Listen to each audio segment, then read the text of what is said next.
I honestly can't believe Luka just choked a 50-piece that badly. I really can't. He went into the fourth quarter with 45 points. He started the fourth quarter. In the fourth quarter, I mean, look at this. The Pelicans, 37-point advantage in the fourth quarter. This got spooky. What did it get down to? Did it get down to a 4-point game at one point? Was that the closest it got in the fourth quarter after it was a 26-point lead at one point? That got way too close for comfort for the Mavs. And it's okay. Honestly, I think the Mavs were shooting the ball with crazy efficiency all game long. The Pelicans honestly did as well. They started the game a little bit slow from three, but ended up 42% from three. CJ McCollum couldn't fucking miss in the fourth quarter of this game. Let's go look at the what CJ McCollum did in the fourth, and then what Luka did in the fourth. Again, Luka had 45 points going into the fourth quarter. It looked like it all but guaranteed he was going to get 50. And then he goes 2 of 9 from the field in the fourth quarter, and then chokes 2 free throws at the end. This does not feel right for CJ McCollum. This should be all blue. It literally feels like he didn't miss a single shot in the fourth quarter. But a nice win for the Mavs, obviously. Again, way too close for comfort, but you ended up winning. CJ McCollum just went nuts. He always goes off against the Mavs, I feel like. I don't know what it is. I feel like he always just tears us apart and just gets so hot that he cannot miss at all. And Luka was scorching hot in this game too. Hey, he has scored 45-plus points in 3 of the 4 games since the Mavs have traded Kristaps Porzingis. Now, obviously, like, KP's been hurt, so I'm not going to look into that too much, but it is funny. I'm not going to lie to you. It is funny. I'm also noticing that Josh Green had 0 points. But as you can see, the Mavs got... This was kind of the case in that one of the Clippers games last week and in the Heat game too, right? Or am I just imagining things? The Mavs are getting killed in the non-Luka minutes. Dwight Powell finishes in a minus 11 in a game. And make no mistake about it, man. He was a minus 11 when this was like a 20-point game. When this was like a 20-point game. So I don't think Dwight Powell played that great, but, you know, it is what it is. Bertans went 1 of 7, which is funny because somebody in my chat predicted that exactly that he would go 1 of 7. So we would like to see that improve. I thought Dinwiddie was really good tonight. I know 8 points, whatever, only 1 assist, but I just liked what Dinwiddie did. I liked how the ball moved when he was on the floor. Here he is right here. I love this drive right here. This is just nice. And 1. Hello. Nice drive right there by Dinwiddie. And I like this ball movement right here. Dinwiddie's not a great shooter. He did make a 3. But instead, he just drives, defense collapses, finds Dorian Finney-Smith wide open corner 3. I would rather have that shot than a Dinwiddie 3, to be honest. So, nice play right there by Dinwiddie. And he also got a steal. I like how the ball moves and stuff like that when Dinwiddie is out there. I really do. Especially when the Mavs run that 3-guard lineup with Dinwiddie, Brunson, and Luka. It's fun to watch. It's fun to see that ball move around. Tampering watch? Who's this? Luka and Jonas. Luka and Jonas hugging, chatting. He was also hugging it up with one of the Hernan Gomez brothers. No thanks. No thanks. You can keep him. You can keep him over there. Let's see what the Discord's talking about here. Let's see what the Discord's talking about. Thoughts and opinions. I can't believe Luka choked that game. I'm not going to lie to you. I can't believe Luka choked that game. But it's honestly pretty funny. It's honestly pretty funny that he did end up choking that 50-point game. But it is what it is, right? 49 points, he goes off. I'm telling you guys, he's going to win most valuable player. Or not most valuable player. Hey.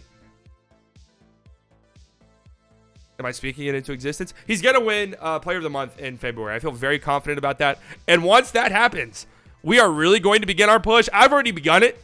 I said I was going to wait, but he's been going too nuts lately. He's been going too crazy. And at the end of the day, right, if you watch this game in the fourth quarter, you're like, oof, man, that's kind of a ugly into the game for Luka. But most people didn't. Are you kidding me? You think national media is fucking watching this game? Let's get real, guys. The national media watches 3 games a week, and it's whatever games are on TNT. They're not watching the Mavs and the Pelicans on a random Thursday night. So they're just gonna see the 49 tomorrow and be like, oh, nice for Luka. But I mean, he was just hitting these threes, these crazy threes that he hits whenever he's on fire. That was at the end of the first quarter. This one over Jackson Hayes is nuts. That's a good contest. Like it's hard. It's hard to play better defense than that. Here's another Luka 3 right here. He was getting into it with a fan, right? It's the random beefs for Luka. Early on in the game, Luka was smiling. He was happy. That usually means you're fucked. And then later in the game, he was pissed and yelling at a fan. That also means you're fucked. Again, there's 3 different types of Luka. You have smiling, happy Luka. That means you're done for. Upset at a player or a fan, you're done for. Upset at refs, the Mavs are done for. Those are the 3 different types of Luka. If he's upset at the refs, it's going to be a bad game for him. If he's smiling, great game. If he's yelling at another player or a fan, great game. And tonight we saw two of those. Smiling, happy at first, and then mad towards the end. Maxi was also phenomenal again tonight. Another phenomenal night for Maximilian Kleber. Here's a nice block right here. No! And then here he is right here. He had a drive in the Heat game too, where he just went straight to the rim and laid it up and in. Here he is right here, driving it and dunking it. It's like when he's confident, he's legitimately good. And then it's like when he's not confident, God, it's like he's just so trigger shy. He's just way off on his threes. But he was good tonight. Dorian was good tonight. Brunson I thought was good tonight. And really the only person I could say was tonight was Dwight Powell. But hey, what are you going to do? What are you going to do? But a nice win for the Mavs to close out the pre-All-Star break here. 35-24, 11 games over 500. That's beautiful. Or is that updated? Are we 12 games over 500? I think we're 11. I think that's right. So a nice job by the Mavs. And get ready. They don't play for 8 days, obviously, because of the break, which is nice. And now you get a big game post the All-Star break against Utah immediately. Immediately, you're going straight up against Utah, a team that you are neck and neck with for that 4th spot in the Western Conference. So that's going to be a nice start. A nice start to the I keep wanting to call it the second half of the season, but we're fucking 60 games into the season. So it's not the second half, but you know what I'm saying. You know what I'm saying. Bertans isn't shooting this poorly every night. No, I agree. I mean, it is what it is. What the hell is this? Why is this on the... What am I looking at? Why is this on the Mavs page? Why is this on the Mavs page? I was wanting to go to the standings here. Mavs are now a game and a half up on the Nuggets still. The Nuggets are it just feels like they should be losing. But Jokic is just too good. He's just too good. That game last night was crazy against the Warriors. Fucking Warriors couldn't do it, man. The Warriors need to be falling. I just don't know what it is about the Warriors. I don't get the warm fuzzies. You know what I mean? I just don't. And the Mavs are a game and a half back of the Utah Jazz. And again, game 1 after the All-Star break is against Utah. So that'll be fun. Let's see what the Pelicans did. I always like to sort of go over what, again, CJ McCollum literally could not miss. Valanciunas had what feels like 18 offensive rebounds, only 4. The team as a whole had 17 offensive rebounds. You got killed on the glass again. This happened in the Heat game too. You got out-rebounded by 10. You ended up winning. But this is going to be a problem. This is going to be a problem at points. Like, there's going to be a game where you end up losing because you just got killed on the boards.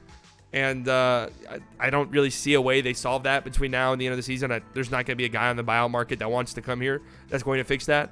So it's something we'll have to address at some point, right? Jonas had 18 rebounds. I mean, that's what he does. But when you're going up against Dwight Powell down there, it's, Jackson Hayes too. I thought Jackson Hayes was about to have the best game of his career, but he was in foul trouble. Thank God. But yeah, that's pretty much all you could say. I thought Luka had 49 points. I thought Herb Jones did a decent job against Luka at times tonight. I really did, especially down the stretch. But again, obviously, I wish Luka got the 50-point game. Pretty hilarious that he ended up with 49 points and just kind of choked away the 50-point game. But hey, it is what it is. He had a 50. It would hurt. It would sting a lot more if he didn't get the 50 bomb last week. You know what I mean? It would have stung much more if he didn't get that 50 bomb last week. So at least he got 50 last week. I already showed this play. I wanted to show. Oh, this was a nice play right here by Dorian. When the game is getting way too close for comfort, Dorian. This was, believe it or not, before this play right here, the Pelicans had scored on 10 straight possessions. 10 straight possessions the Pelicans had scored on. They were on like a 30-13 run at some point. And Dorian gets a nice steal here. Kind of a wild layup. I was kind of hoping you would slow it down a little bit. I don't know how they didn't call that a foul, but I think they actually showed an alternate angle, and it didn't look like a foul. But I can't believe Herb Jones didn't swat this to fucking oblivion. But what a finish right there by Dorian. Either way, Brunson and Luka were there to clean it up. So, actually, for Luka, it probably would have been better if Brunson missed this and he could have cleaned it up. He would have had 50 then. But either way, nice work. Nice work by the Mavs. Let's look at the Discord real quick. We got any comments? Where Luka ends on all NBA is going to be fascinating. That is actually going to be interesting. I think he's got a very good case for first team. First team, especially since Steph's probably going to get it just through reputation alone. But I don't know. Mavericks almost pulled a Knicks and choke a 24-point lead in the 4th. Yeah, that was sad. Luka choking 2 free throws to not get to 50 piece and stuck at 49. Yeah, the team shot well again. 47% from deep. Really? Jesus. They've shot the Mavs have the best 3-point percentage in the league since like January 27th, I think is what it was. So they've been shooting the ball really well. Dorian coming in clutch with that steal. Yep. Dinwiddie seems to be getting into the groove of things. Again, Dinwiddie's look. I know the numbers don't pop out at you, but the offense flows well when he's out there. You know what I mean? Great game. Total team attitude is different since KP isn't lurking. Hey, I'm not in that locker room, so I don't know what's going on, but 3 45+ point games in the 4 games since KP got traded. I mean, come on. All right, subscribe to the channel. You guys know the drill. I will be posting content during the All-Star break, even though the Mavs won't be playing. So watch it and subscribe. Okay?